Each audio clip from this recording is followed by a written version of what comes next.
Okay, तो अब हमारा अगला क्वेश्चन है एग्जाम्पल 20 SM शुक्ल। ठीक है, एग्जाम्पल 20 SM शुक्ल। बोलिए नहीं, कीप क्वाइट,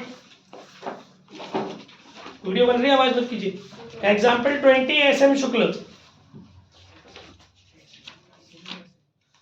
इसके अंदर बेटा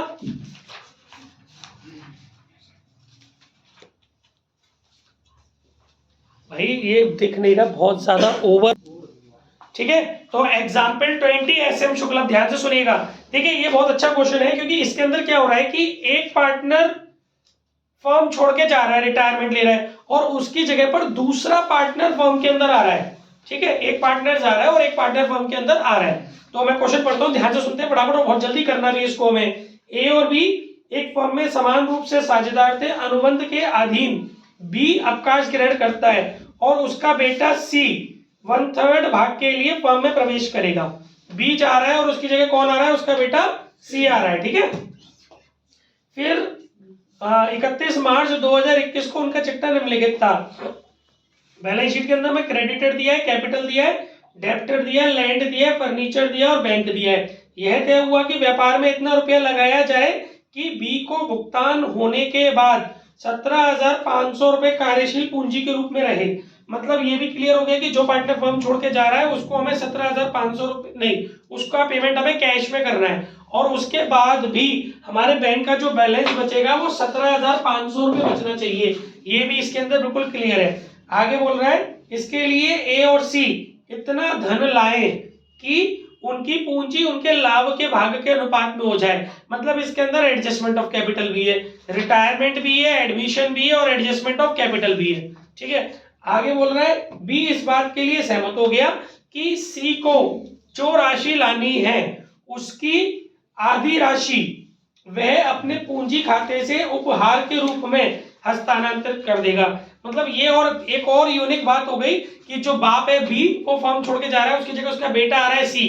तो बेटा आ रहा है, तो जब कोई नया पार्टनर फर्म में एडमिट होता है तो हमें उसको उस बंदे को फर्म को कैपिटल देनी होती है। तो अपनी कैपिटल का हाफ बी छोड़ रहा है, मतलब सी को जितना पैसा लाना है, सी की जो कैपिटल होनी चाहिए तो वो भी गिवन नहीं है क्वेश्चन में, लेकिन सी की जो कैपिटल है उसका हाफ बी की कैपिटल में से काटना है। ऐसा बी सहमत हो गया है कि अपने हिस्से में से अपने बेटे के लिए जो रिक्वायर्ड कैपिटल है उसकी आधी पूंजी मेरे में से काट लो, ऐसा बी बोल रहा है सी के लिए। ठीक है, और सी की कैपिटल भी नहीं दी है और एडजस्टमेंट ऑफ कैपिटल भी है और रिटायरमेंट और डेथ भी है और रिटायरमेंट और एडमिशन भी है। ठीक है, आगे उसने बोला क्या है, आगे उसने बोला है भूमि का मूल्यांकन 80,500 रुपए में किया गया। ये आपको रिवैल्यूएशन मिल गया क्वेश्चन के अंदर। अब आपको बोल रहा है कि यह मानते हुए कि अनुबंध का पालन किया गया है, रोजनामचे की प्रविष्टियां दीजिए। एक तो आपको जर्नल एंट्री करनी है इस क्वेश्चन के अंदर। ठीक है, और सभी साझेदारों को पूंजी खाता बनाना है और चिट्ठा बनाना है। मतलब रिवैल्यूएशन अकाउंट नहीं बनाना, आपको जर्नल एंट्री करनी है। ओके गाइस, तो फटाफट से क्वेश्चन अच्छे से करा देते हैं। क्वेश्चन बहुत बढ़िया है ये, एग्जाम्पल 20। कोशिश करेंगे 10 से 15 मिनट में खत्म करने की इस क्वेश्चन को। ठीक है, देखिए जर्नल एंट्री करने के अलावा आपसे कैपिटल अकाउंट पूछा है उसने, तो पर्टिकुलर अमाउंट 3 पार्टनर हो जाएंगे हमारे, 2 पुराने और एक नया। ये तो हो गया पार्टनर्स कैपिटल अकाउंट।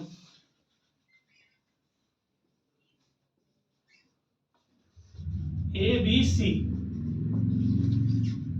फिर इसके अलावा बैलेंस शीट पूछी है उसने हमसे।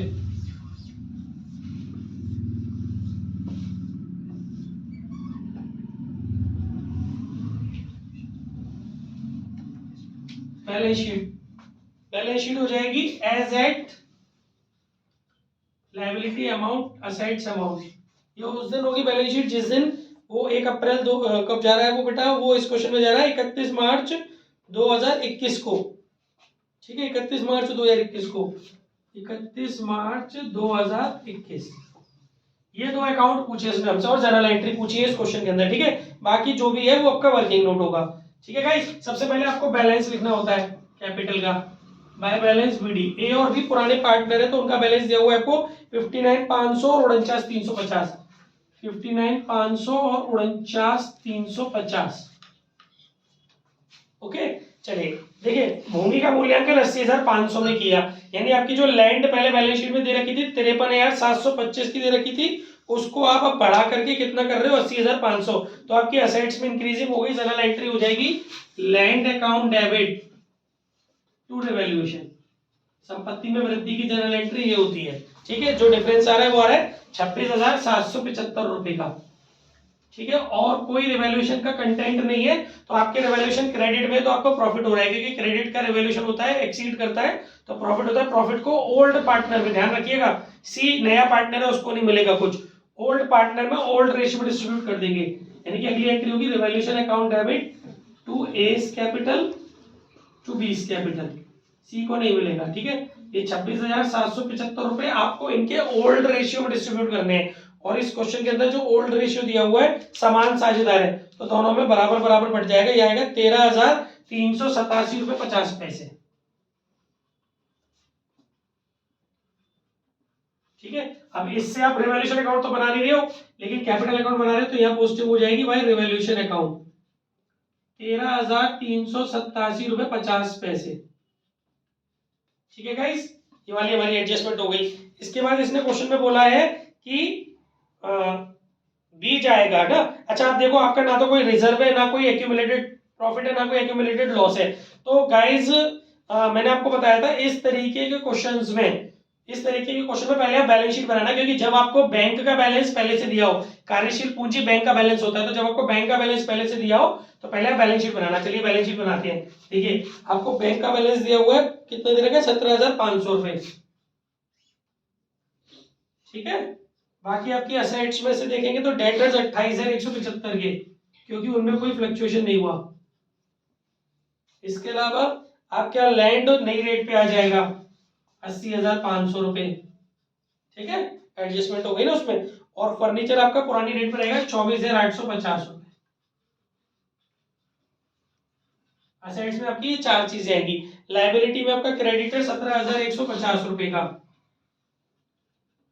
अब आपका जो बचेगा ना, देखो बच्चों आपको पता है कि जो ओल्ड पार्टनर है वी वो जा रहा है, और वैसे विदाउट एनी इन्फॉर्मेशन आप उसके लोन अकाउंट में डालते हैं, लेकिन यहाँ तो उसने क्वेश्चन में साफ साफ बोला है कि बी को भुगतान करना है, इसका मतलब उसको लोन अकाउंट में डालने की जरूरत नहीं है, इसका मतलब उसका लोन अकाउंट ही नहीं है, तो बैलेंस शीट में भी नहीं जाएगा लोन अकाउंट। तो अब आप जानते हो कि जो भी डिफरेंस आएगा आपका इस बैलेंस शीट में असेट्स में से लायबिलिटीज घटा के, वो ए और सी की नई कैपिटल होगी। ठीक है, उसको उनके न्यू अनुपात में कर देंगे। सर नए अनुपात में क्यों करेंगे, क्योंकि उसने क्वेश्चन में बोला है कि उनकी पूंजी समान, यहाँ उसने बोला है ना साफ साफ कि ए और सी इतना धन लाए कि उनकी पूंजी उनके लाभ विभाजन के अनुपात में हो जाए। इसका मतलब आपको जो कैपिटल है उनकी, जो नई वाली कैपिटल है उनकी, वो न्यू प्रॉफिट शेयरिंग रेशियो में रखनी है। क्वेश्चन में एडजस्टमेंट ऑफ कैपिटल भी बोलिए ना, अगर आप इन चारों का बेटा टोटल करोगे ना, तो आपका इस साइड का जो असेट साइड है इसका टोटल आने वाला है आपका 1,51,000, आपका टोटल आएगा 1,51,025 रुपए, 1,51,025 रुपए जब हम इनको जोड़ेंगे। अब इस 1,51,025 रुपए में से 17,150 घटाएंगे तो आपका बचेगा 1,33,875 रुपए, 1,33,875 रुपए। अब बात ये आती है कि सर न्यू रेशियो, तो अगर हम अपने क्वेश्चन को ध्यान से देखें तो हमें केवल एक हिंट दी हुई है कि जो उसका बेटा यानी कि नया पार्टनर है सी, वो कितने पार्ट के लिए आ रहा है 1/3, और अब पार्टनर कितने बचे केवल दो, ए और सी। अब खुद सोचो कि सी को दे रहे हो 1/3, तो भैया जाहिर सी बात है ए को दोगे 2/3, क्योंकि दो ही पार्टनर है। नया अनुपात क्या हो जाएगा 2:1, क्योंकि पहले ए और फिर सी है, 2:1। ठीक है, तो ये वाला जो अमाउंट है 1,33,875 को 2:1 में डिस्ट्रीब्यूट करोगे। 1/3 क्वेश्चन में दिया है, और 1 में से 1/3 घटा के 2/3 मैंने निकाल लिया, क्योंकि पूरी फर्म का हिस्सा तो 1 होगा, 1 में से 1/3 चला गया तो कितना बचेगा 2/3। तो अब आप इसको जो न्यू रेशियो हो गया वो हो जाएगा 2:1। आप इसको कैपिटल को 2:1 में डिस्ट्रीब्यूट करेंगे तो ये आपकी कैपिटल डिस्ट्रीब्यूट करने के बाद निकल के आएगी 89,250, तो इसकी आएगी, बात समझ में आ रही होगी, और 44,625 रुपए इसकी आएगी। यहाँ तो कोई दिक्कत। ठीक है, अब ये वाली कैपिटल आपका यहाँ बैलेंस हो जाएगा, टू बैलेंस सीडी, ये हो गई आपकी रिक्वायर्ड कैपिटल 89,250 और 44,625, सॉरी सी के पे लिखेंगे। ठीक है, इतनी बात बुद्धि में घुस गई। अच्छा अब आगे देखो, इस क्वेश्चन के अंदर गुडविल के बारे में कहीं कोई बात है नहीं बच्चों, तो जब गुडविल की कोई बात नहीं हो तो उसको इग्नोर मारो। देखो यहां से हमें पता चला कि सी को कितनी कैपिटल चाहिए 44,625। सी एक नया पार्टनर है, उसको मिनिमम कितनी पूंजी लानी है? 44,625। उसका हाफ उसको कौन दे रहा है? उसका पापा अपनी कैपिटल में से उसकी कैपिटल के लिए दे रहा है, तो उसकी जनरल एंट्री देख लो क्या होगी। बी की कैपिटल हो जाएगी डेबिट और सी की कैपिटल हो जाएगी क्रेडिट। जब कोई बाप अपने बेटे को अपनी जब एक पार्टनर दूसरे पार्टनर को अपनी कैपिटल में से उसकी कैपिटल में देता है तो उसकी एंट्री हो जाएगी। तो जो देने वाला पार्टनर उसकी कैपिटल डिक्रीज हो जाएगी और जिसको मिल रही है उसकी कैपिटल इंक्रीज हो जाएगी। इसका हाफ क्वेश्चन में बोला इसलिए हाफ कर रहा हूँ। 44,625 का हाफ करोगे तो 22,312.5 22,312.5। आई थिंक समझ में आ गया होगा। अब इसी एंट्री के बेसिस पर इसको पोस्ट करो। बी के में करोगे तो इधर आ जाएगा टू सीज कैपिटल, बी के में अमाउंट छड़ा देंगे 22,312.5, ठीक है। और जब सी के पॉइंट ऑफ व्यू से सोचोगे तो इधर आ जाएगा भाई बीस कैपिटल, सी के में छड़ जाएगा 22,312.5, ठीक है भाई। एक की कैपिटल डिक्रीज हो गई और एक की कैपिटल इंक्रीज हो गई। अब बाकी का जो पैसा बचा हाफ, वो बी को घर से लेके आना पड़ेगा, सॉरी सी को घर से लेके आना पड़ेगा, क्योंकि उसने बोला था ना कि ए और सी इतना पैसा लाए, इसका मतलब सी को लाना पड़ेगा, तो इतना ही और लाना है हाफ। तो bank account debit to C's capital 22,312.5 22,312.5 इतना पैसा सी घर से लेके आ रहा है, तो वो यहां आ जाएगा बाई बैंक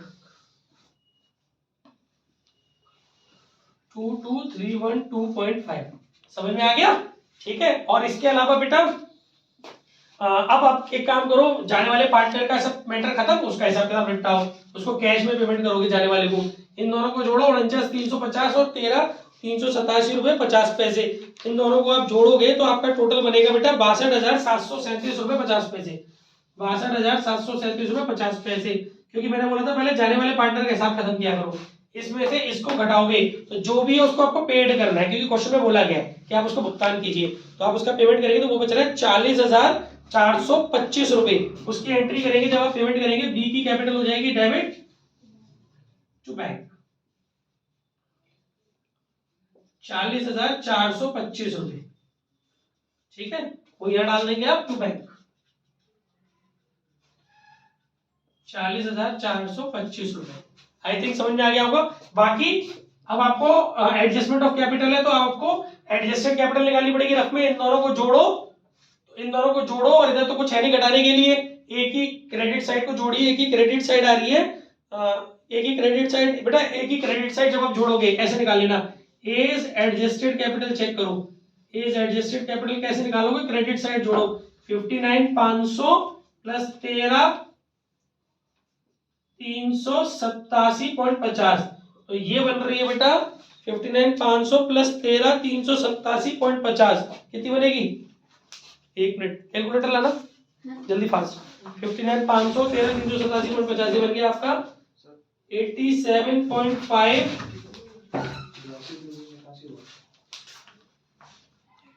ये हो गया बेटा आपका 59,500 प्लस 13,387.50, ये बन रहा है आपका 72,887.50 72,887.50। This is A's adjusted capital, ठीक है गाइस। लेकिन आपको एडजस्टेड कैपिटल कहीं नहीं लिखनी होती, रफ में लिखनी होती है, क्योंकि आपके पास रिक्वायर्ड कैपिटल तो आप ऑलरेडी लिख चुके।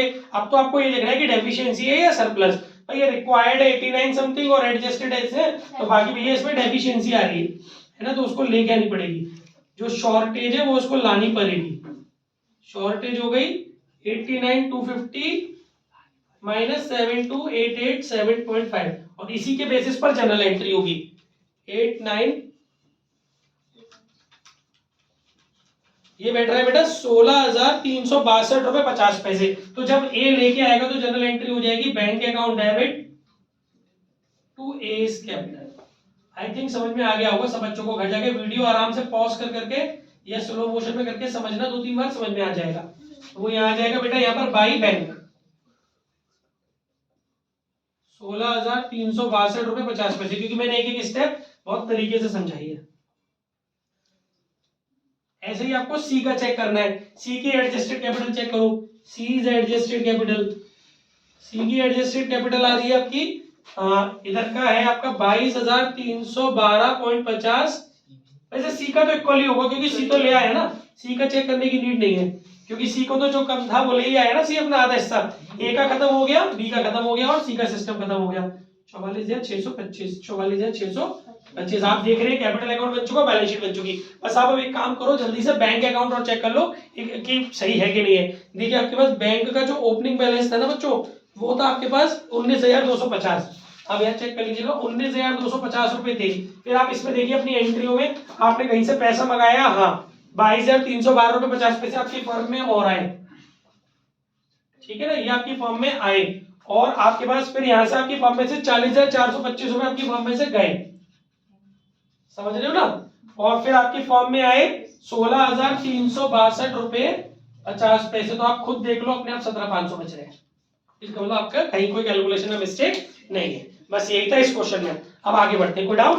ठीक है, अब अगला क्वेश्चन है बेटा हमारा इसी कड़ी में, इसी एडजस्टमेंट ऑफ कैपिटल का एक और तरीका है, इसकी फोटो खींच लो फिर आगे बढ़ते हैं।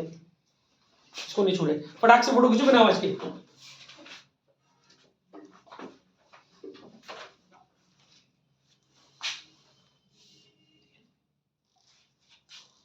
अब हमारा अगला क्वेश्चन है बच्चों एग्जाम्पल 19 आरसी अग्रवाल।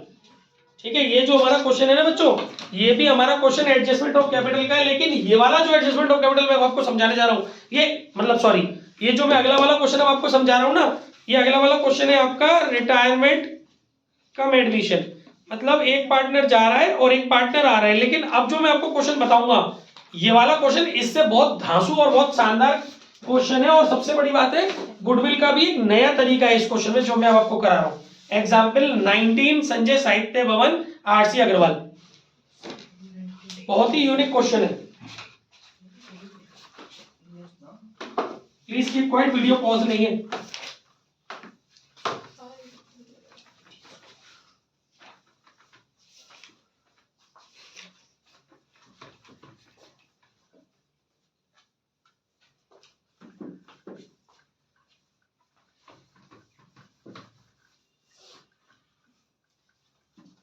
देखिए गाइस, एग्जाम्पल 19 आरसी अग्रवाल, इसमें ये बोला है बेटा एग्जाम्पल 19 के अंदर कि मुकेश, नरेश और परेश एक फर्म में साझेदार हैं। उनका रेशियो दे रखा है 5:3:2। ठीक है, 31 मार्च 2021 को फर्म का चिट्ठा दे रखा है, उसके अंदर आपको कैपिटल दे रखी तीनों पार्टनर की, और आपको अनएप्रोप्रिएटेड प्रॉफिट लायबिलिटी साइड में दे रखा है, लॉन्ग टर्म लोन दे रखा है, ट्रेड क्रेडिटेड दे रखा है, और लायबिलिटी साइड में बैंक ओवरड्राफ्ट दे रखा है। और असेट साइड में आपको लैंड एंड बिल्डिंग दे रखा है, प्लांट एंड मशीनरी दे रखा है, फर्नीचर दे रखा है, इन्वेस्टमेंट दे रखा है, और स्टॉक दे रखा है और डेटर दे रखा है। इसका मतलब बैंक का बैलेंस नहीं दिया हुआ है। इसका मतलब बैंक ओवरड्राफ्ट का ही आप बैंक का बैलेंस के रूप में यूज करेंगे, लेकिन क्रेडिट साइड में लिखेंगे बाय बैलेंस बीडी। जब आप बैंक का अकाउंट बनाएंगे तो क्रेडिट साइड में लिखेंगे बाय बैलेंस बीडी, ना कि डेबिट में मत लिख देना टू बैलेंस बीडी। अगर बैंक का बैलेंस दिया होता तब आप उसे टू बैलेंस बीडी लिखते हैं, आपको तो क्रेडिट साइड में लिखना पड़ेगा क्योंकि बैंक को ओवरड्राफ्ट दिया हुआ है ना, और बैंक का बैलेंस दिया है बाय बैलेंस बीडी। इसके अलावा कुछ एडजस्टमेंट्स हैं। ये परस्पर तय हुआ कि मिस्टर नरेश साझेदारी से अवकाश ग्रहण करेंगे, मतलब जो बीच वाला पार्टनर है, सेकंड नंबर का पार्टनर है, वो आपकी फर्म को छोड़ के जा रहा है, और उनके स्थान पर मिस्टर रमेश जो चौथा पार्टनर है, ठीक है, 1 अप्रैल 2021 को साझेदार के रूप में प्रवेश करेगा। मतलब एक पार्टनर जा रहा है और एक आ रहा है, ठीक है, अच्छी बात है। इस उद्देश्य के लिए निम्नलिखित समायोजनाएं की जानी है। कुछ एडजस्टमेंट है बेटा। पहली एडजस्टमेंट, ख्याति का मूल्यांकन 1 लाख रुपए किया जाना है, परंतु उसे पुनर्गठित फर्म की पुस्तकों में संपत्ति के रूप में नहीं दर्शाया जाना है। This is called raising and writing of.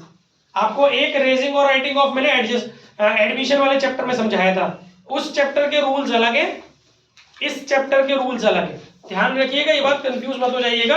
Concepts की कॉपी बना रहे होंगे तो उसमें आपको समझ में आ रहा होगा, रेजिंग और राइटिंग ऑफ का जो कॉन्सेप्ट है ना, एडमिशन चैप्टर में अलग है, और रिटायरमेंट चैप्टर में रेजिंग और राइटिंग ऑफ का तरीका अलग है। मुझे कैसे पता चला कि सर रेजिंग गुडविल के लिए खाता खोलना और फिर उसको अप्लीकेट करना कैसे, क्योंकि उसकी लैंग्वेज से पता चल रहा है कि पहले तो फर्म में ख्याति खाता खोलिए, फिर कह रहे हैं नई जो पुनर्गठित फर्म है उसमें आपको ख्याति को संपत्ति के रूप में नहीं दिखाना है, इसके अंदर ख्याति खाता अप्लीकेट करना है। तो यहाँ पर जो अप्लाई होगा रूल वो रेजिंग और राइटिंग ऑफ वाला होगा, प्लस एडमिशन भी है, मतलब एक पार्टनर नया वाला आ रहा है, वो भी माइंड में सेट रखना है। लेकिन बेसिक जो हमारा फंडा है वो ये है कि हमारा रिटायरमेंट वाला चैप्टर है ना, तो उसी नजरिए से इसको करना है। इसके अलावा भूमि और भवन तथा संयंत्र एवं मशीन का मूल्य 10% 5% से ह्रास लगानी है। विनियोगों को अवकाश ग्रहण करने वाले साझेदार द्वारा 15,000 में ले जाना है।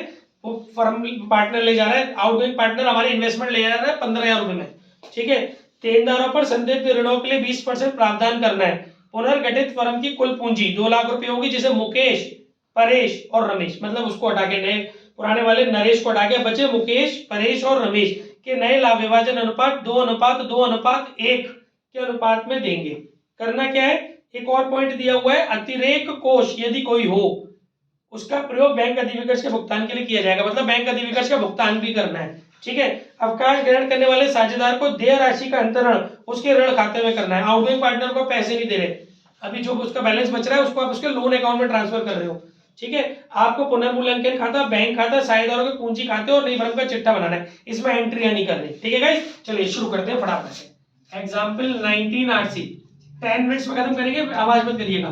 देखिए ये आपका रिवॉल्यूशन अकाउंट हो गया छोटा सा बेटा, रिवॉल्यूशन अकाउंट। उसके बाद हम अपने 4 कैपिटल अकाउंट, मतलब 4 पार्टनर्स का कैपिटल अकाउंट बनाएंगे। पहला पार्टनर, दूसरा पार्टनर, तीसरा पार्टनर, चौथा पार्टनर, पर्टिकुलर। पहला पार्टनर, दूसरा पार्टनर, तीसरा पार्टनर, चौथा पार्टनर, ठीक है। हमारा हो गया पार्टनर्स कैपिटल अकाउंट। पहले 3 पार्टनर, उनका नाम है मुकेश, नरेश, परेश। मुकेश, नरेश, परेश, और चौथा आ रहा है रमेश। मुकेश, नरेश, परेश और रमेश। इसके बाद हम अपना बैंक अकाउंट बनाएंगे छोटा सा।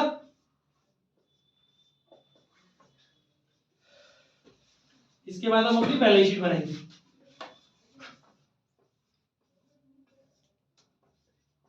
ये बनाएंगे हम एज एट अप्रैल 1 2021, जिस दिन वो रिटायरमेंट ले रहा है उस दिन।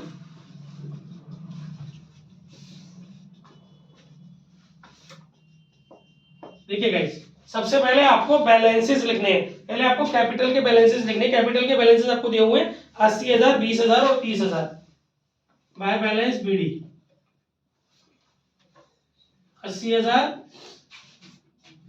20 और 30, ठीक है।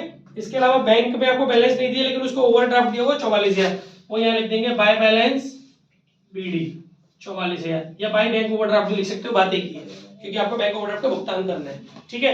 इसके बाद गाइस अब आप अपना एक एक करके काम उठाइए। देखिए एडजस्टमेंट ऑफ, पहले आपको गुडविल ही बता देता हूं, क्योंकि गुडविल का पॉइंट आया ना। आपको पता है गुडविल का रूल क्या होता है, जब आपका रिटायरमेंट चैप्टर होता है वहां पर आप ख्याति खाता खोल रहे होते हैं और बंद कर रहे होते हैं, तो गुडविल की 2 जनरल एंट्री होती है। पहली जनरल एंट्री होती है कि जो गुडविल होती है उसको पूरी फर्म की गुडविल को, देखिए यहाँ पर रूल ध्यान रखिएगा कि गुडविल का जो आप कर रहे हो ना, ये रूल वो पूरी फर्म के अमाउंट से कर रहे हो। एक होता है कि नए वाले पार्टनर के हिस्से से, जाने वाले पार्टनर के हिस्से से कर रहे हैं, उसका अलग कॉन्सेप्ट है। फिलहाल जो आपके इस क्वेश्चन में कॉन्सेप्ट है वो ये कि आप गुडविल का जो एंट्री कर रहे हो वो पूरी अमाउंट से कर रहे हो, फर्म की गुडविल के अमाउंट से कर रहे हो। तो उसमें आपको पहली एंट्री करनी पड़ती है, उस गुडविल को ओल्ड पार्टनर में ओल्ड रेशियो में डिस्ट्रीब्यूट करते हैं। जो गुडविल आपको देनी है ओल्ड पार्टनर्स में कैलकुलेट, रिटर्न ऑफ नहीं करते हैं, डिस्ट्रीब्यूट करते हैं, क्योंकि एग्जिस्टिंग गुडविल नहीं है ये, कोई रिटर्न ऑफ मत कर देना इसको। आप इन्हें ओल्ड पार्टनर्स की कैपिटल में क्रेडिट करते हैं पूरी फर्म की गुडविल को ओल्ड रेशियो में। तो उसकी जनरल एंट्री कायदे से होती है goodwill debit to old partner. यहां पर कौन है, मुकेश, टू नरेश, कैपिटल आप अपने आप लिख लेना, टू प्रवेश, ठीक है। तो इसकी गुडविल जो है हमें 1 लाख रुपए की दी है ना, पूरी फर्म की गुडविल दी है हमें 1 लाख रुपए की, और हमारा जो ओल्ड रेशियो दिया हुआ है वो इस क्वेश्चन में दिया हुआ है 532। तो ये आपका हो गया 50,000, 30,000 और 20,000, ठीक है साहब। अब आप इसके बिहाफ पर इधर डालोगे बाई गुडविल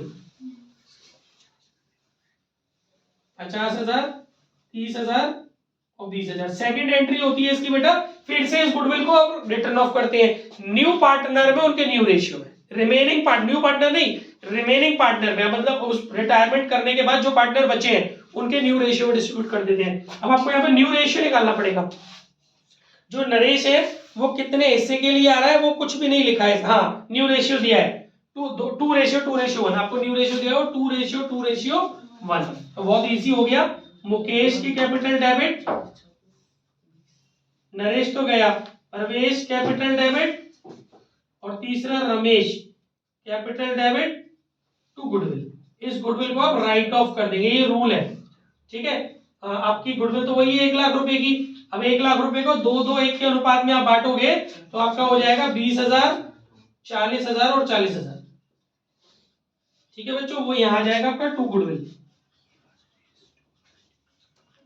40,000, 40,000, नरेश तो गया, 40,000 और 20,000। ठीक है ना बच्चों। इसके बाद आगे हमारा पॉइंट है अगला वाला, भूमि भवन का मूल्य 10% और 5% करना है। तो भाई देख सकते हो डेप लगाना है, भूमि 2,10,000 के 10% डेप लगाओगे इधर आ जाएगा टू लैंड एंड बिल्डिंग, 2,10,000 का 5% हो गया आपका 10,500। ठीक है 10% है तो 21,000 हो गया। और आपका दूसरा है लैंड एंड बिल्डिंग के बाद दूसरी चीज है आपकी मशीन, मशीन पे आपको 5% लगाना है। मशीन आपका 31 है तो 5% कितना हो गया, प्लांट एंड मशीनरी 5% हो गया 6,500। और यहाँ पे नई वाली रेट दिखा दो, plant and machinery, plant and machinery आपकी 31 थी, 31 पे से आपका डेप घट गया 1,23,500। ठीक है। और land and building 2,10,000 minus dep लग गया लैंड एंड बिल्डिंग पे 21,000 रुपए का, तो ये बचा 1,89,000 है ना, 189। ये हो गया आपका ये वाली एडजस्टमेंट। फिर कह रहा है विनियोगों को अवकाश ग्रहण करने वाला साझेदार 15,000 में लेगा। भाई देखो पहले अपने विनियोग चेक करो बैलेंस शीट में कितने के दिए हैं। भैया विनियोग बैलेंस शीट में 12,000 के दिए, पार्टनर कितने में ले जा रहा है 15,000 में, तो 3,000 रुपए की कीमत बढ़ गई, पहले उसकी एंट्री करना। तो आपकी विनियोगों की कीमत में वृद्धि हो गई, 3,000 रुपए की उसकी एंट्री हो जाएगी। इन्वेस्टमेंट टू रिवैल्यूएशन, तो रिवैल्यूएशन का अकाउंट बना रहे हो तो यहाँ जाएगा बाई इन्वेस्टमेंट। ठीक है। और न्यू बैलेंस शीट में इन्वेस्टमेंट दिखाना मत, क्यों, क्योंकि पार्टनर लेके जा रहा है। जब कोई पार्टनर इन्वेस्टमेंट को लेके जाता है तो एंट्री होती है, नरेश की कैपिटल हो जाएगी debit to investment, Naresh capital debit to investment, Naresh की कैपिटल का अकाउंट बना रहे हो तो यहाँ पे आ जाएगा टू इन्वेस्टमेंट। घर जाके वीडियो सुन लेना, एंट्रियां लिख लेना। और नई वाली रेट पे लेके गया नरेश। ठीक है भाई। तो वो नया वो जो इन्वेस्टमेंट है वो बैलेंस शीट में नहीं जाएगा क्योंकि वो पार्टनर लेके खत्म कर रहा है उसको। उसके बाद अगला है आपका देनदारों पे 20% की पीवीडी करनी है। डेटर आपके दिए 39,000 थे तो पीवीडी करोगे तो कितना हो गया, 13,900 दूनी हो गया आपका 14 दूनी 28, 27,800। ठीक है। और यहाँ पर आपके डेटर्स हो गए 39 में से गए 27,800 तो कितने बचे 200 यहाँ बचे, 8 में से 1,12,200, 1,11,200। ठीक है। इसके बाद आपका अगला है नई फर्म की कैपिटल दे रखी है 2 लाख रुपए की। ठीक है भाई। चलिए तो नई फर्म की कैपिटल यानी कि एडजस्टमेंट ऑफ कैपिटल है, तो पहले तो आप इसको क्लोज करो, है ना। इसको जब आप क्लोज करोगे तो आपके क्रेडिट में क्रेडिट का टोटल ज्यादा, डेबिट का टोटल ज्यादा है, क्रेडिट का कम है, तो आपको जो हो जाएगा वो लॉस हो जाएगा। गाइस कान खोल के सुनो, लॉस हो या प्रॉफिट ओल्ड में बटेगा, नई को नहीं मिलेगा। ठीक है। इधर का जो टोटल आ रहा है वो आ रहा है आपका 55,300। ठीक है। 55,300 में से जब आप ये घटा लोगे loss transfer to capital account, Mukesh को मिलेगा, नरेश को मिलेगा और प्रवेश को मिलेगा। लॉस जो लॉस आ रहा है वो आ रहा है 52,300 रुपए का।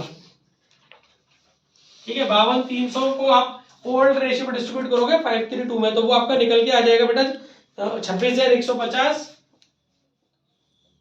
और आपका आ गया 15,690 और आपका आ जाएगा 10,460।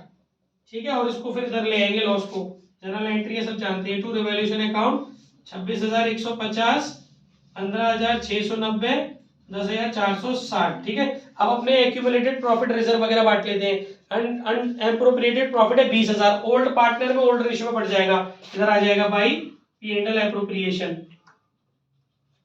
20,000 रुपए को 5:3 में आप लोग डिस्ट्रीब्यूट करोगे तो आपका आ जाएगा 10,000, 6,000 और 4,000। समझ में आ रहा होगा ना। इसके अलावा और कुछ हमारा डिस्ट्रीब्यूट करने के लिए इसमें दिख नहीं रहा। ठीक है। अब एक काम करते हैं पहले आउटगोइंग पार्टनर को, क्योंकि एडजस्टमेंट ऑफ कैपिटल का आउटगोइंग पार्टनर से तो कोई मतलब नहीं है, जो पार्टनर फर्म छोड़ के जा रहा है उसकी पिक्चर खत्म करो पहले। इसका टोटल आ रहा है 2,30,000, 2,36,000।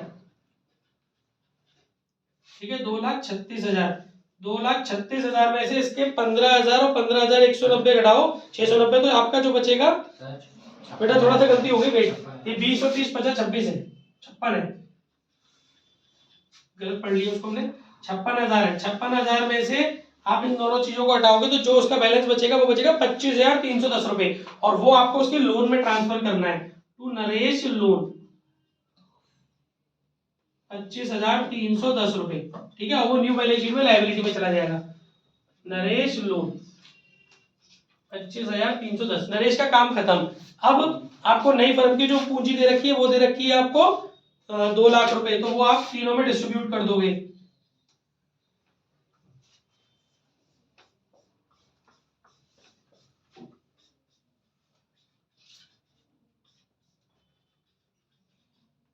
तो यहाँ आपका पहले से बैलेंस आ जाएगा 2 बैलेंस CD। जो 2 लाख रुपए है उसको आप न्यू रेशियो में 2:1 में डिस्ट्रीब्यूट करना। तो 2 लाख रुपए को 2:1 में करोगे तो 80-80-40 आ जाएगा। 80,000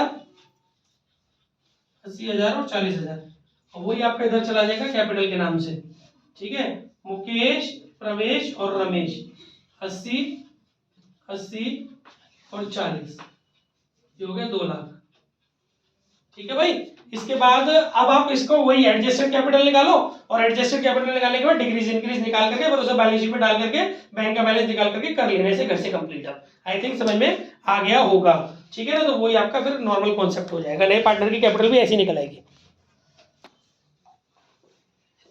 नेक्स्ट क्वेश्चन है बेटा एग्जाम्पल 18 SM शुक्ल साहित्य भवन। एग्जाम्पल 18 फुल करना है ये भी।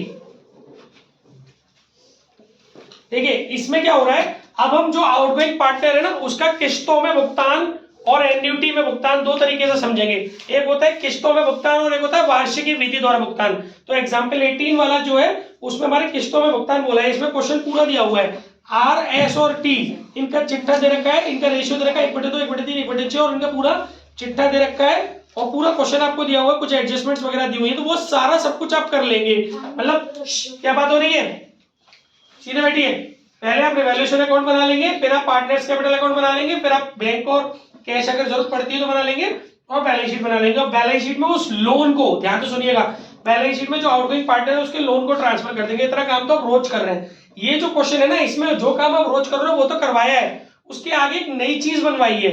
जो आउटगोइंग पार्टनर है उसका लोन अकाउंट बनवाया है और उसके लिए एक स्टेटमेंट दिया, ध्यान से सुनिए। उससे भी पहले आप ये समझो कि ये पार्टनर कौन से दिन रिटायर हो रहा है। ये कह रहा है 1 अप्रैल 2018 को आर अवकाश ग्रहण कर रहा है, तो ये जो रिटायरमेंट ले रहा है वो 1 अप्रैल 2018 को ले रहा है। और अब आप क्वेश्चन की लाइन सुनिए, एक लाइन ये कह रहा है आर को अवकाश ग्रहण करने पर 11,050 रुपए नगद दिए जाएंगे तथा शेष 3 समान वार्षिक किस्तों में भुगतान कर दिया। 3 वार्षिक किस्तों में 5% की दर से ब्याज से भुगतान करना है। तो गाइस पहली चीज तो जो आपको ध्यान रखना है कि 11,050 रुपए जो उसको नगद दिए गए वो तो आप उसके कैपिटल अकाउंट में निकाल दोगे, तो जो शेष बचेगा ना वो आपको उसका कैपिटल अकाउंट बना के तो पता चलेगा, वो आप बना लेना। तो यहाँ पर मैं इसमें से देख ले रहा हूं, इसका जो शेष बच रहा है जो उसके लोन अकाउंट में आपने ट्रांसफर किया होगा वो बच रहा है बच्चों 30,000 रुपए। अब आपका लोन अकाउंट वार्षिक के हिसाब से 3 साल का बनेगा। देखिए मैं आपको केवल लोन अकाउंट बना के दिखा रहा हूं, बाकी सब कुछ आपको खुद से करना है क्योंकि रोज कर रहे हो। जो चीज अलग है वो बता दे रहा हूं। आर का लोन अकाउंट, एक इसमें डेट का कॉलम और बनेगा। देखिए सबसे पहले डेट डालेंगे 1 अप्रैल 2018 को अगला बंदा रिटायर हो रहा है, तो डेट डालेंगे 2018-19। ठीक है, जब आपने देखिए जब आपने उसको उसका पूरा बैलेंस उसके कैपिटल अकाउंट बना करके उसका जो बैलेंस निकाला होगा तो आपने उसके कैपिटल को उसके लोन में ट्रांसफर किया होगा, तो उसकी जनरल एंट्री आपने की होगी R's capital account debit to R's loan account. अब आप लोन अकाउंट बना रहे हो तो उस लिहाज से अप्रैल 1 में इधर आ जाएगा बाई आर्स कैपिटल अकाउंट 30,000। ये 30,000 कहां से आया, उसका कैपिटल अकाउंट बनाओगे जब आप तो उसका जो बैलेंस बचेगा। और ये नाम कहां से आया, R's capital account debit to R's loan account. Loan account बना रहे हो तो उसके व्यू पॉइंट से यहां पर आ गया भाई आर्स कैपिटल 30,000। अब आपको ये जो पेमेंट करना है वो 3 वार्षिक किस्तों में करना है समान। तो सीधी सी बात है 10,000 रुपए की वो भी 30,000 रुपए 3 साल में देने हैं, तो प्लस ब्याज। तो ब्याज जो मिलेगी सालाना मिलेगी, तो अब जो ब्याज मिलेगी वो अगले साल मार्च 31 में मिलेगी बाय इंटरेस्ट अकाउंट, जो उसके लोन अकाउंट में क्रेडिट हो जाएगी। तो जो ब्याज होती है ना वो जब पार्टनर के लोन अकाउंट में क्रेडिट होती है उसकी जनरल एंट्री सुन लीजिए, क्योंकि अगर क्वेश्चन में जनरल एंट्री आ गई तो interest account debit to R's loan account, yearly जो इंटरेस्ट है वो उसके लोन अकाउंट में क्रेडिट कर दी जाती है। Interest account debit to R's loan account, तो उस नजरिए से ये वाली एंट्री हुई है। वो आपको ओवरऑल अमाउंट पे निकालनी थी। ओवरऑल अमाउंट कितना है आपका 30,000, और आपको जो ब्याज की परसेंटेज क्वेश्चन में दी हुई है वो दी हुई है 5%। तो 30,000 का 5% कितना हो गया बच्चों 1,500 रुपए। ठीक है, तो आप जो अब 31 मार्च को 1 साल बाद पेमेंट करोगे आप सामने वाले को, वो कितने रुपए का करोगे, 10,000 रुपए की किस्त प्लस 1,500 रुपए की ब्याज, यानी कि 11,500 रुपए का आप उसको भुगतान करोगे। और उसकी जनरल एंट्री करोगे R's loan account debit to bank, क्योंकि आप लोन अकाउंट में से पैसे निकाल के दे रहे हो। ये सब एंट्री घर जाके लिख लेना वीडियो सुन के। तो आर्ट्स लोन का अकाउंट बना रहे हो तो टू बैंक अकाउंट, ठीक है। यहाँ चाहो तो ब्रैकेट में दिखा सकते हो 10,000 वो और 1,500 रुपए की ब्याज। इस तरीके से आपका ये पेमेंट हो गया। अब जो बचा वो इसका बैलेंस आ जाएगा मार्च 31 को, टू बैलेंस सीडी। ऑब्वियस 20,000 ही बचेगा क्योंकि ब्याज आपने इधर भी बढ़ाई और इधर भी बढ़ाई, ठीक है ना। फिर अगले साल उतार के जैसे ले आओ 2019-20 हो गया ये, ठीक है ना। फिर ये बैलेंस उतर के अप्रैल 1 को इधर आ जाएगा बाय बैलेंस बीडी 20,000। बच्चों अब जो इंटरेस्ट मिलेगी मार्च 31 को वो कितनी मिलेगी? 20,000 का 5%, जो कि हो जाएगी 1,000 बाय इंटरेस्ट। अब इसका जो भुगतान होगा मार्च 31 को वो कितना होगा? To bank account. 10,000 तो देने ही देने थे भाई, और 1,000 रुपए की इस बार ब्याज, टोटल हो गया 11,000 रुपए। फिर जो बैलेंस बचेगा वो फिर अगले साल फिर ये नाटक करेंगे, 3 साल तक इसको बना लेंगे। आई थिंक समझ में आ गया होगा। फोटो खींचो, अगला क्वेश्चन करा। ओके गाइस, अब हमारा अगला क्वेश्चन है example 11 RC Agarwal. Example 11 RC Agarwal. देखिए इस क्वेश्चन में क्या हो रखा है बेटा कि इसमें आपसे एन्युटी सस्पेंस मेथड बोला है। अभी जो मैंने आपको बताया था वो इंस्टॉलमेंट मेथड था। लोन अकाउंट में जो अमाउंट पड़ा हुआ है, लोन अकाउंट में जो अमाउंट पड़ा हुआ है वो हर साल हम इंस्टॉलमेंट में दे रहे थे, जो मैंने अभी क्वेश्चन कराया था। अब जो मैं क्वेश्चन करा रहा हूं उसमें लोन अकाउंट में, देखिए बहुत ध्यान से सुनिएगा मेरी बात, एक इसमें कॉन्सेप्ट बताऊंगा। हमारे पास एक और तरीका होता है आउटगोइंग पार्टनर का पेमेंट करने का। हमने आउटगोइंग पार्टनर से बोला कि भाई सुन, हम तेरी एक एन्युटी बना देते हैं। एन्युटी को हिंदी में कहते हैं वार्षिकी। हम तेरी एक ईयरली एन्युटी बना देते हैं, मतलब हर साल एक फिक्स अमाउंट हम तुझे देंगे, अलग से ब्याज नहीं देंगे। हाँ, लेकिन तेरा जो ओवरऑल बैलेंस हर बार हमारे पास बचा करेगा ना, उस पे तेरी जो ब्याज बनेगी वो ब्याज हम तेरे एन्युटी अकाउंट में डाल देंगे, और उस एन्युटी अकाउंट में से फिर एक फिक्स अमाउंट हर साल सेम अमाउंट तुझे देते चले जाएंगे, इंक्लूडिंग ब्याज, अलग से नहीं करेंगे ब्याज। और फिर इससे वो जो रिटायरिंग पार्टनर है वो ये बोलेगा कि भाई ये मुझे कब तक दोगे? भाई एक टाइम पीरियड होगा, हम तुझे तब तक देंगे। बात समझना, वो पहले से तय होगा। हम अपने रिटायरिंग पार्टनर को बोलेंगे कि भाई हम तुझे एक टाइम पीरियड तक एन्युटी देंगे। अगर उस टाइम पीरियड से पहले तेरी डेथ हो गई, तो उस समय उस एन्युटी अकाउंट में जो बैलेंस बच रहा होगा वो हम बाकी के पार्टनर्स अपने न्यू रेशियो में डिस्ट्रीब्यूट करके काम खत्म कर लेंगे जिस ईयर तेरी डेथ हो गई। लेकिन अगर तेरी डेथ नहीं हुई और वो टाइम पीरियड पूरा हो गया, उसके बाद भी तेरे एन्युटी में कुछ बैलेंस बच रहा है, तो उस बैलेंस को हम अपनी फर्म के लाभानी खाते में डाल देंगे। ये होता है एन्युटी में कॉन्सेप्ट। एग्जैक्ट जो कॉन्सेप्ट है एन्युटी का वो ये है कि एन्युटी का एक टाइम पीरियड आपको क्वेश्चन में दिया जाता है कि हम इतने वर्षों की एन्युटी बना रहे हैं। अब अगर उस उतने टाइम से पहले दो ही बातें होगी, या तो वो एन्युटी से पहले वो पार्टनर की डेथ हो जाएगी। अगर उस पार्टनर की डेथ हो गई तो जो भी बैलेंस बच रहा है एन्युटी में बचेगा ही बचेगा टाइम से पहले, क्योंकि हम टाइम उसी हिसाब से बनाएंगे, तो वो आप क्रेडिट कर देंगे। लेकिन अगर उसकी डेथ नहीं हुई, एन्युटी का टाइम पीरियड भी पूरा हो गया, फिर भी आउटगोइंग पार्टनर का बैलेंस बच रहा है, तो फिर उसके बचे हुए बैलेंस को प्रॉफिट एंड लॉस अकाउंट में ट्रांसफर कर दिया जाएगा, खत्म कहानी। ठीक है, तो इस क्वेश्चन में देखते हैं क्या है। तो देखिए पहले मैं इसकी जनरल एंट्री फटाफट से बता दूं। हर साल सबसे पहले आप शुरुआत जब करोगे, ध्यान से देखिए इधर, जब आप शुरुआत करोगे तो जो आपका रिटायरिंग पार्टनर है ना, ध्यान से सुनिए मैं क्या बोल रहा हूं। रिटायरिंग पार्टनर का जो कैपिटल का आप अकाउंट बनाओगे, तो उसको जो आप लास्ट में बंद करते हो टू लोन के नाम से बंद करते हो, उसको लोन के नाम से बंद नहीं करेंगे, उसके एन्युटी सस्पेंस के नाम से बंद करेंगे। तो पहली जनरल एंट्री जो होगी वो होगी retiring partner capital account debit to annuity suspense, या एन्युटी भी लिख सकते हो, टू एन्युटी सस्पेंस अकाउंट। बात समझ में आ गई? अब यहाँ पर to retiring partner loan account नहीं क्रेडिट करेंगे, एन्युटी सस्पेंस अकाउंट। फिर हर साल उस पर ब्याज मिलेगी, तो उसकी एंट्री होगी इंटरेस्ट, फर्म के पॉइंट ऑफ व्यू से हो रही है entry, interest account debit to annuity suspense. Firm जो है वो ब्याज उसके एन्युटी सस्पेंस में डाल देगी। फिर एन्युटी सस्पेंस में से एक फिक्स अमाउंट उसको मिल जाएगा हर साल, उसकी एंट्री होगी हर साल annuity suspense account debit to bank. फिर एक टाइम अगर बाई चांस डेथ पहले हो गई, तो अब उस एन्युटी सस्पेंस में जो बैलेंस बच रहा है वो बचे वो पार्टनर में डिस्ट्रीब्यूट कर दिया जाएगा, उसकी एंट्री होगी annuity suspense account debit to remaining partners capital account, क्योंकि बचे हुए पार्टनर्स की कैपिटल को क्रेडिट कर दिया जाएगा, उनमें बांट दिया जाएगा वो पैसा। Annuity suspense account debit to remaining partner, इसके आने के बोर्ड में पूरे चांसेस है। Annuity suspense account debit to remaining partners capital account. लेकिन अगर टाइम पूरा हो गया एन्युटी का, लेकिन अभी भी उसका बैलेंस बच रहा है एन्युटी सस्पेंस के अंदर, पार्टनर का बैलेंस बच रहा है, तो उसको फिर हम फर्म का प्रॉफिट एंड लॉस मान लेंगे। फर्म को फिर भाई उसको देना तो पड़ेगा, तो प्रॉफिट एंड लॉस से चार्ज कर लेंगे, तो उसकी एंट्री होगी profit and loss account debit to annuity suspense, क्योंकि खत्म हो गया लॉस, टाइम खत्म हो गया, फिर भी उसका बैलेंस बच रहा है, तो हमारा लॉस हो गया। P&L account debit to annuity suspense. तो लास्ट में जो दो एंट्री मैंने बताई उनमें से कोई एक एंट्री होगी एज पर द केस। ठीक है, तो इस क्वेश्चन में क्या कह रहा है, एग्जांपल 11 में PQR का जो रेशियो दे रखा है 3:2 दे रखा है। Q ने 1 अप्रैल 2017 को अवकाश ग्रहण किया और उसका जो कुल दावा है 1,20,000 रुपए दिया है, यानी कि आपको कैपिटल अकाउंट बनाने की जरूरत नहीं है, आपको उसके कैपिटल का बैलेंस दिया हुआ 1,20,000 1 अप्रैल 2017 को। फिर आगे कह रहा है वह 20,000 रुपए प्रति वर्ष के हिसाब से वार्षिकी लेना स्वीकार करता है। उसकी एन्युटी हमने कितनी फिक्स की कि भाई हर साल 20,000 रुपए लेते चले जा, ब्याज सब उसी में मिली हुई है, अलग से तेरी ब्याज निकाल के डालेंगे तेरे अकाउंट में, पर तुझे अलग से ब्याज देंगे नहीं, 20,000 रुपए की फिक्स एन्युटी देंगे।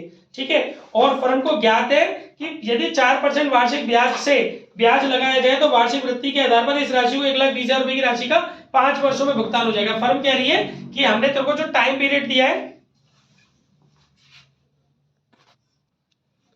फर्म जो कह रही है एन्युटी का पेमेंट करने के लिए जो टाइम पीरियड दिया है वो हमने उसको 5 साल दिया है, 1 अप्रैल 2017 से 5 साल का वक्त दिया है। फिर आगे क्वेश्चन में बोल रहा है कि आपको क्यू का एन्युटी सस्पेंस अकाउंट बनाना है, ये मानकर बनाना है कि प्रतिवर्ष 31 मार्च को आप एन्युटी का पेमेंट करते हो और क्यू की 15 मई 2020 को मृत्यु हुई। ठीक है, तो देखिए फटाफट से 1 मिनट के अंदर हम लोग अपना एन्युटी सस्पेंस अकाउंट बना लेते हैं। देखिए ये आपका डेट का कॉलम हो गया, ये अमाउंट, ये फिर डेट, फिर पर्टिकुलर, फिर अमाउंट। ठीक है भाई, एन्युटी सस्पेंस अकाउंट। सबसे पहले बेटा आप डेट डालेंगे इसमें 2017-18। ठीक है, आपके पास जो एन्युटी का जो आपके पास पार्टनर की कैपिटल है जेड की, जेड क्या नाम है, क्यू की जो कैपिटल है वो आप उसके एन्युटी में डालेंगे, एंट्री हो जाएगी क्यूज capital account debit to annuity suspense 1 April 2017 को, जिस दिन वो मरा है उस दिन। तो यहां पर फिर उसे लिहाज से एन्युटी सस्पेंस बना रहे हो तो यहां जाएगा भाई क्यूज कैपिटल अकाउंट 1,20,000। ठीक है, फिर आप साल भर के एंड में मार्च 31 में उसके एन्युटी सस्पेंस में उसकी इंटरेस्ट डालेंगे, जो कि आपकी कैलकुलेट हो गया ये 4% के हिसाब से 1,20,000 का 4% हो गया 4,800 रुपए, और एंट्री होगी interest account debit to annuity suspense. ठीक है, तो बाई इंटरेस्ट अकाउंट। ठीक है, अब आप उसको पूरे 20,000 रुपए उठा के दे देंगे, उसकी एंट्री होती है annuity suspense account debit to bank, तो वो मार्च 31 में उस लिहाज से आ जाएगा टू बैंक। ठीक है भाई, 20,000। फिर आपका जो बैलेंस बचेगा मार्च 31 में वो आ जाएगा टू बैलेंस बीडी सीडी, ये आपका बचा 1,24,000